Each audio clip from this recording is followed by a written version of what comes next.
로마서 7장 7절에서 25절까지의 말씀입니다. 조금 길지만 한 목소리로 같이 읽겠습니다. 그런즉 우리가 무슨 말을 하리요? 율법이 죄냐? 그럴 수 없느니라. 율법으로 말미암지 않고는 내가 죄를 알지 못하였으니 곧 율법이 탐내지 말라 하지 아니하였더라면 내가 탐심을 알지 못하였으리라. 그러나 죄가 기회를 타서 계명으로 말미암아 내 속에서 온갖 탐심을 이루었나니 이는 율법이 없으면 죄가 죽은 것임이라. 전에 율법을 깨닫지 못했을 때에는 내가 살았더니 계명이 이름에 죄는 살아나고 나는 죽었도다. 생명에 이르게 할 그 계명이 내게 대하여 도리어 사망에 이르게 하는 것이 되었도다.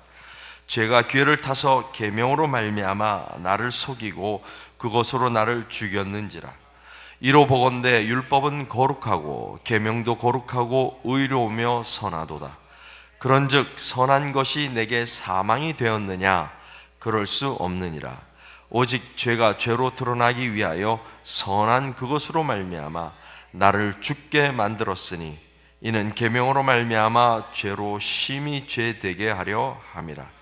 우리가 율법은 신령한 줄 알거니와 나는 육신에 속하여 죄 아래에 팔렸도다. 내가 행하는 것을 내가 알지 못하노니 곧 내가 원하는 것은 행하지 아니하고 도리어 미워하는 것을 행함이라. 만일 내가 원하지 아니하는 그것을 행하면 내가 이로써 율법이 선한 것을 시인하노니 이제는 그것을 행하는 자가 내가 아니요 내 속에 거하는 죄니라. 내 속 곧 내 육신에 선한 것이 거하지 아니하는 줄을 아노니 원함은 내게 있으나 선을 행하는 것은 없노라. 내가 원하는 바 선은 행하지 아니하고 도리어 원하지 아니하는 바 악을 행하는도다.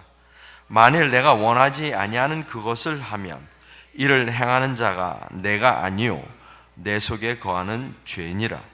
그러므로 내가 한 법을 깨달았노니 곧 선을 행하기 원하는 나에게 악이 함께 있는 것이로다. 내 속 사람으로는 하나님의 법을 즐거워하되 내 지체 속에서 한 다른 법이 내 마음의 법과 싸워 내 지체 속에 있는 죄의 법으로 나를 사로잡는 것을 보는도다. 오호라, 나는 곤고한 사람이로다. 이 사망의 몸에서 누가 나를 건져내랴. 우리 주 예수 그리스도로 말미암아 하나님께 감사하리로다. 그런즉 내 자신이 마음으로는 하나님의 법을, 육신으로는 죄의 법을 섬기노라. 아멘.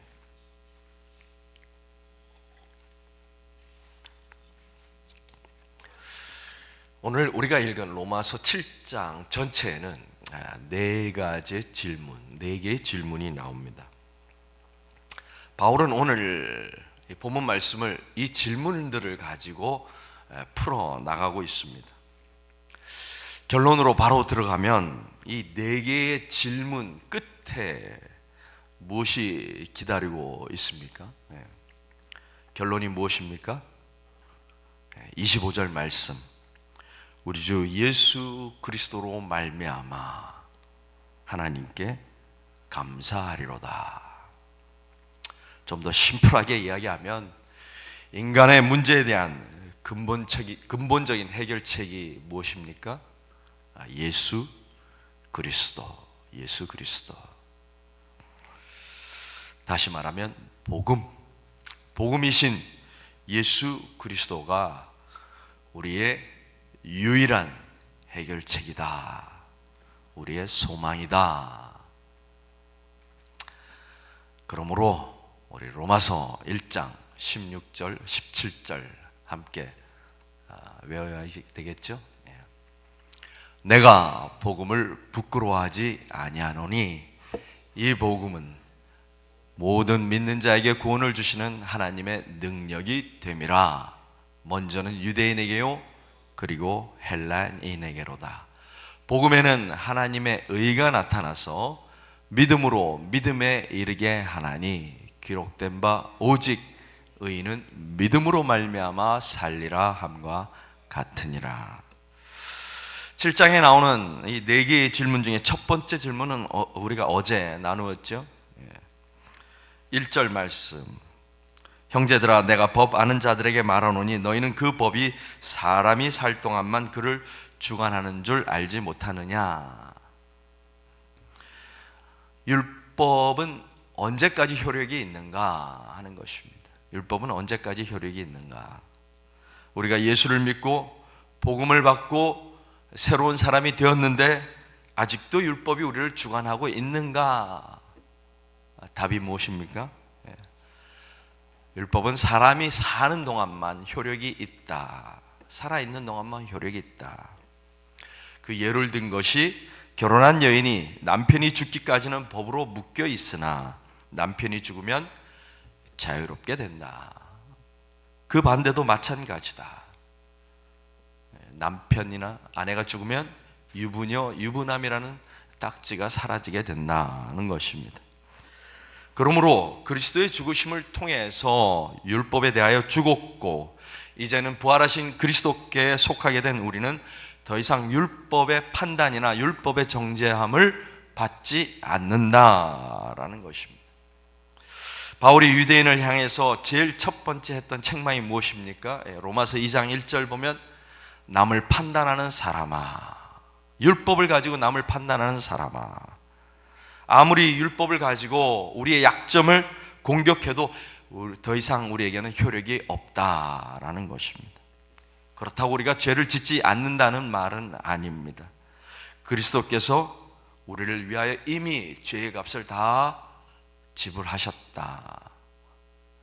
우리가 쓰는 프리페이드 카드, 선불 카드를 우리는 가지고 있다는 것입니다. 뒤따라오는 두 번째 질문이 오늘 본문 말씀의 시작입니다. 7절, 그런즉 우리가 무슨 말을 하리요? 율법이 죄냐? 그럴 수 없느니라. 율법으로 말미암지 않고는 내가 죄를 알지 못하였으니 곧 율법이 탐내지 말라 하지 아니하였더라면 내가 탐심을 알지 못하였으리라. 질문이 무엇입니까? 율법이 죄인가? 율법이 나쁜 것인가? 하나님은 우리에게 나쁘고 악한 율법을 주셨는가 하는 것입니다. 답이 무엇입니까? 아니다. 율법은 악하지 않다. 율법은 선하다. 단지 율법의 역할이 우리의 죄를 드러나게 하는 것입니다. 율법이 아니었다면 우리가 죄를 알지 못했을 것이다. 무슨 말입니까? 바울이 예를 든 것이 탐심입니다. 탐심.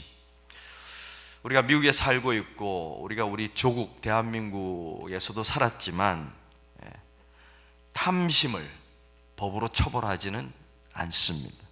하지만 율법은 탐내지 말라라고 말합니다. 탐심을 죄라고 규정하고 있는 것입니다. 또 다른 예를 들어보면 미국에는 인종혐오 범죄가 있습니다. hate crime이라는 것이 있습니다. 하지만 이 법이 1970년대 이전에는 범죄로 취급하지 않았습니다. 율법도 마찬가지입니다. 죄인 줄 알지 못했지만 율법이 죄를 죄로 드러내는 것입니다. 뿐만 아니라 8절과 11절 말씀을 보면 죄가 오히려 율법을 이용해서, 하나님이 주신 율법을 이용해서 우리의 욕망을 자극한다는 것입니다. 하나님이 막아놓은 율법이라는 테두리를, 율법이라는 한계를 우리 인간에게 자꾸 넘어가도록 유혹한다는 것입니다. 이것이 죄가 하는 일입니다. 어떤 학자가 에덴 동산의 선악과를 가지고 예를 들어서 설명하는데 참 좋은 그림이라고 생각이 되었습니다. 선악과를 옳고 그름을 분간하게 하는 하나님의 율법으로 우리가 본다면 이것을 통해 기회를 틈타서 죄가 들어온 것입니다. 그러니까 죄로 상징되는 뱀이 계명과 같은 선악과를 이용해서 보암직도 하고 먹음직도 하다는 탐심을 만들어낸 것입니다. 율법은 선하지만 죄가 율법을 이용해서 사람들을 죽음으로 이끌어가고 있는 것입니다. 세 번째 질문은 무엇입니까? 13절, 그런즉 선한 것이 내게 사망이 되었느냐? 그럴 수 없느니라. 오직 죄가 죄로 드러나기 위하여 선한 그것으로 말미암아 나를 죽게 만들었으니 이는 계명으로 말미암아 죄로 심히 죄되게 하려 함이라. 율법이 선한데 왜 우리를 죽게 만들었는가? 율법이 선한데 생명이 아니라 왜 죽음을 가져오는가? 답이 무엇입니까? 아니다. 죽음을 가져온 것은 율법이 아니라 죄다. 14절 말씀, 우리가 율법은 신령한 줄 알거니와 나는 육신에 속하여 죄 아래에 팔렸도다. 율법이 아니라 죄가 그렇게 했다는 것입니다. 육신에 속한 것, 육체를 입고 있는 인간의 현 상태는 어떻습니까? 15절, 내가 행하는 것을 내가 알지 못하노니 나의 상태는 내가 원하는 것은 행하지 아니하고 도리어 미워하는 것을 행함이라. 내가 원하는 것은 무엇입니까? 율법을 지키는 것, 선을 행하는 것. 그런데 실상 내가 하는 것은 내가 미워하는 것, 내가 원하지 아니하는 것을 하고 있다는 것입니다. 그렇다면 무엇이 나를 내가 원하지 아니하는 그것을 하게 만드는 것입니까? 20절, 만일 내가 원하지 아니하는 그것을 하면 이를 행하는 자는 내가 아니요 내 속에 거하는 죄니라. 그래서 인간의 상태에 대한 결론이 무엇입니까?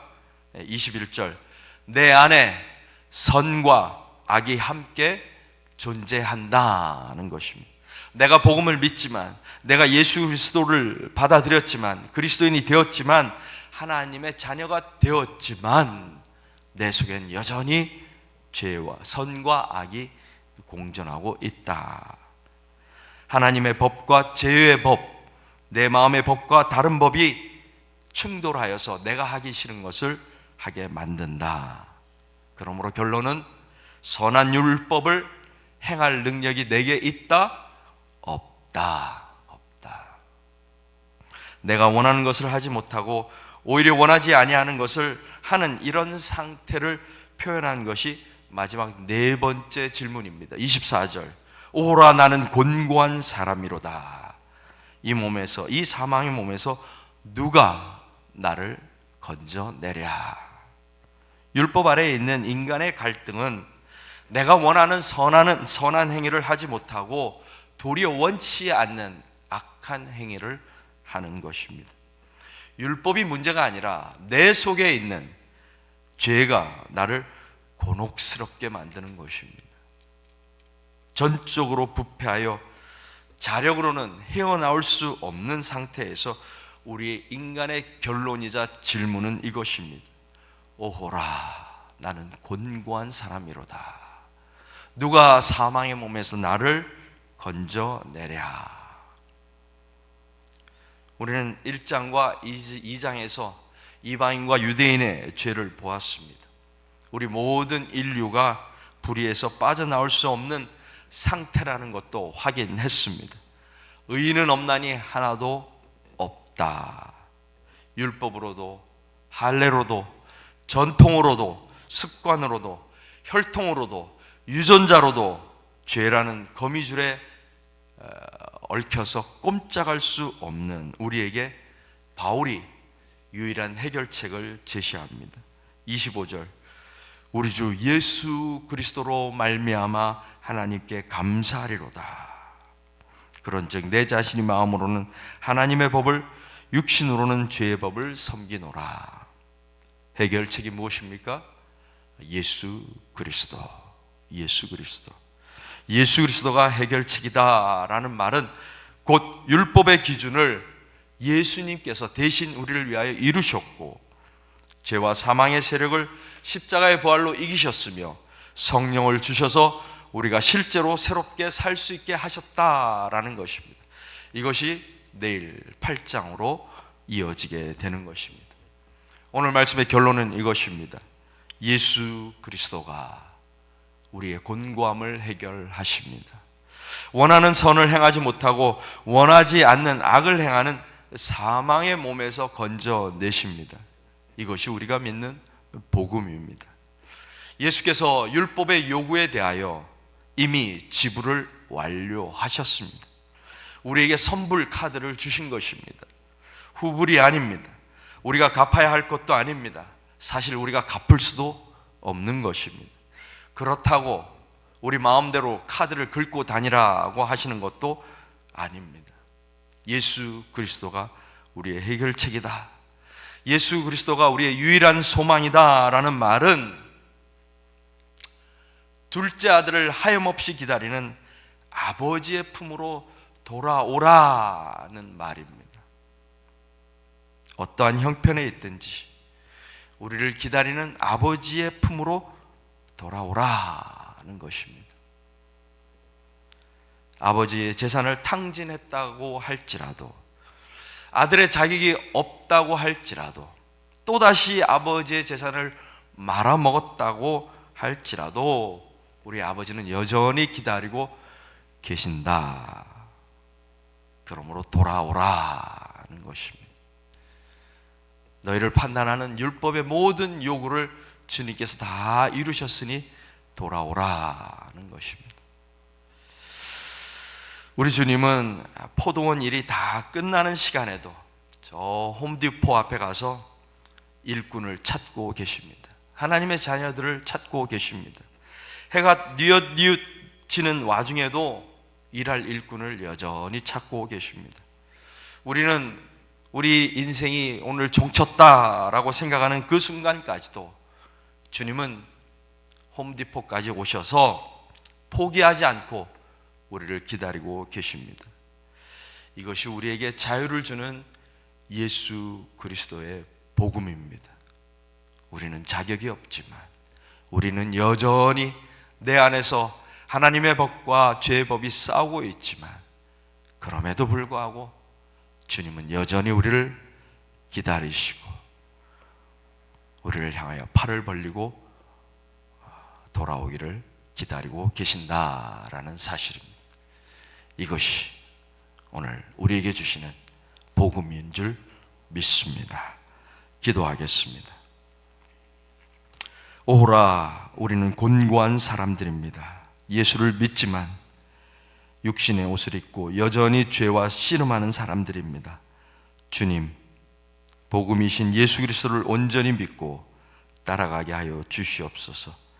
내 속에 있는 나의 죄가 끊임없이 나를 정죄하고 판단하고 비난하지만 나를 의롭다 하시고 자녀 삼아 주시고 결코 포기하거나 실망하지 않으시는 주님을 나의 뒷배로 삼아서 담대하게 살아가는 하나님의 자녀들이 되게 하여 주시옵소서. 예수님의 이름으로 기도하옵나이다. 아멘.